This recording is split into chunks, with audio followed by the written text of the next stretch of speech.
what is this network state idea? Well, I interviewed Balaji at depth in this, and something I've been talking about for a long time.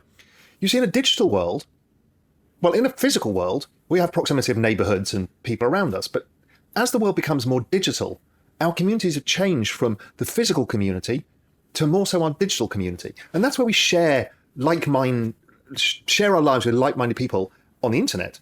And at first it seemed weird, and now it's normal, particularly after the pandemic or during the pandemic, when we all became closer to the people around us digitally. And we start forming, and have been forming for several years, these splintered digital societies or network states. Now, you can have the Chihuahua Lovers Club and you can be in every country in the world, but you're not a network state. You have shared interests. So it's a shared interest group, but it's not really a society. Society becomes when you get more contractual terms. So that may be how you behave, what you do. And generally, there's a set of leaders, kind of a mission. But once you introduce a system of value or currency, then you've got a state. And that's what the NFTs have enabled. I thought social tokens would be faster, but it's actually NFT. Social tokens will come. And we've seen that with the Bored Ape Yacht Club's ape token. But NFTs have acted like that. So if you think about the Yuga community, you can have a stake in it, and you can have a large stake by having a Bored Ape. And then you get dropped all of the benefits. And you can network and socially signal all of those other things. Or you can have smaller component parts, which are cheaper and easier to access, but you get less benefits. So you've now corralled those original 10,000 people who got the Bored Apes around an idea that we're going to build something bigger. They come with you on the journey. If you don't want to participate in that journey, you can sell your ape and sell it to somebody else who does want to participate in that journey, and so on and so forth. You bring new people in, you have the ape token, and now everybody has a share in the success of this network. So you're incentivized to make the network more successful. So this whole idea of these mini network states, the communities in NFTs, have become prevalent everywhere now. Even artists have their own communities, which really didn't happen before. So if you're a collector of Damien Hirst, you didn't really have anything where you had a connection to Damien or you had a connection to other collectors. But actually, Damien broke the mold here. And he did something that none of the physical artists have really done. He's like, I'm going to give this a go. Typical Damien Hirst. He wants to experiment. So what he did was he created a 10,000 physical art pieces, some dot paintings, called the currency. He then issued NFTs of all of them, which you could buy, and I own one, proudly so, because I love Damien Hirst. He's very culturally relevant to me, and he's one of the highest, most expensive living artists in history, and extraordinarily prolific and groundbreaking. So anyway, so I get one of Damien's NFTs. Then you get the choice. Do you want to burn the NFT or burn the piece of art? So now here's the Damien trying to figure out, okay, what's more valuable in this world, physical art or digital art? Or are they thought of as the same thing? Amazing experiment from one of the world's greatest living artists. And what happens was quite surprising, is 50% of people kept one or the other. I kept the NFT, obviously, but other people burnt the NFT and put up the Damien Hirst on their wall. And they both still trade for about the same amount of money. So humans are pricing NFTs like they would art, which is why Beeple traded for 69 million and other art trades for millions and other art trades for very little. It's very similar. So that was interesting. But Damien now has a community and a Discord channel, and he can do other things with that community that he couldn't do before. So it opened up a whole new world to him. But for others, it's created the ability to get around a similar idea. Now, one of my favorites has been, two of them are actually similar-ish, which are MFers and Rex Guy, of which I own both of those two. Why those two? Well, MFers I bought first. And MFers was really interesting because that is basically a representation of all of us in Web3, stuck at our computers, dressed in whatever, working all day and all night and absolutely loving it. We're all motherfuckers, and that's what the MFers is all about. It's a representation of us. We're looking at ourselves in the mirror with a smile on our faces, laughing at how ridiculous and how hard we're all working and how we're addicted to our computers.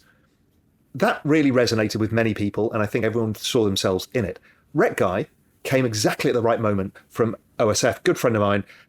He, from his artwork from Red Light District and other pieces, developed this PFP of the Rex Guy, and the Rex Guy was that Web3 MFer, essentially, hoping that prices would recover and getting wrecked. And part of the space is understanding the volatility and understanding that sometimes you're going to get wrecked. Sometimes somebody's going to pull the rug on you because it's so nascent that scams around. Other times the NFT you think was valuable is worth nothing. And other times they're worth a fortune. Or the crypto market itself gets trapped in the macro liquidity cycle and everything's down 80%.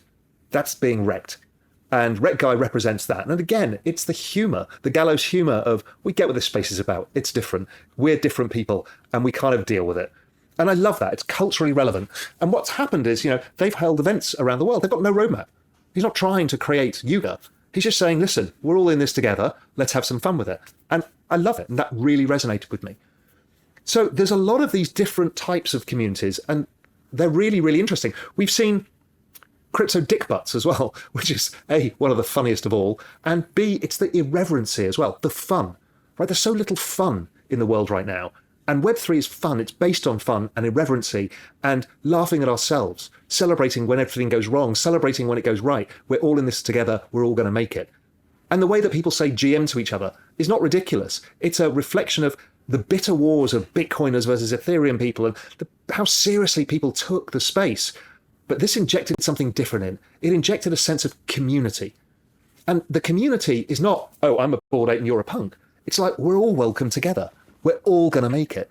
And that idea that we can bring communities together again really has been what's needed. Because we look at the political battles online and the kind of battles of belief systems, and it's a tough old world on the internet.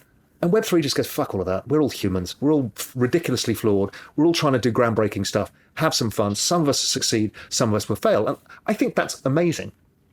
We've also seen some incredible uses of NFTs in the music space. I think this is still very nascent. RSC pioneered it.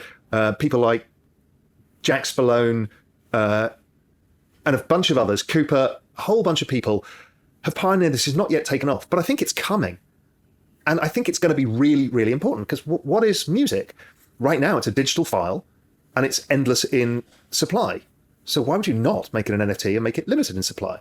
Maybe the artwork for records that we used to love. I used to get an album or a CD and it was the artwork I loved. Maybe those can become NFTs, so they have scarcity and you want to collect them again, as opposed to just streaming it from your Spotify list. Because artists got screwed, like everybody's got screwed in this whole system. And this is a way of both artists and music artists to get their IP back, their value back within their community, because they are valuable. And so if you can have if Rihanna produced a limited supply album for just 1,000 fans, what would they pay for it? A lot. And what benefits could you come with it? Well, because it's a smart contract, you can have first rights to tickets. You can have all sorts of things. And that leads me into what Ticketmaster have been doing, and I will get them on Real Vision at some point, is they've been dropping NFTs to everybody who turns up to sporting events and music events because their wallet is NFT, is Web3 enabled. Now, I'm not sure there's a full roadmap for that yet, but the idea is get these things in as many hands as possible, which is Punk 6529's mission. I've had, 5 or 6 hours of conversation with Punk 6529, and he's become a good friend of mine and somebody I think is really the trusted guardian of the space in terms of thinking and what he's trying to do.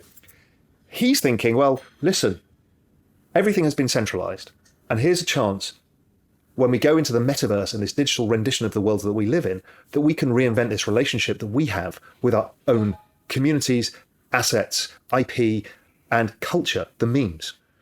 See, memes run societies. Memes run all societies. Religion is a meme. Everything is a narrative that humans invent to create societal contracts and societal constructs.